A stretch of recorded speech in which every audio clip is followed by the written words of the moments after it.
This is the Lone Crater YouTube. We hope this video helps. You need to start by confirming prerequisites: Android version, app package name, and where the OBB lives. Next, open Settings, right arrow Apps, right arrow your app and grant storage, and manage all files if present.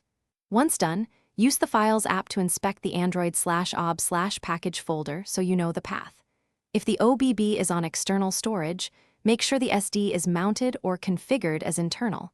This avoids permission and path mismatches later.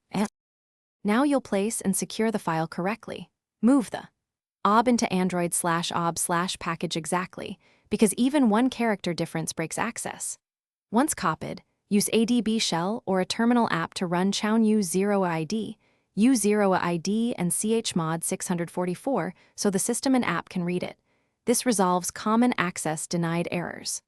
Also verify the OBB file name and checksum against the app's manifest. Mismatches will cause the app to reject the file. Finish by clearing the app cache and data, then reboot the device so permission maps update.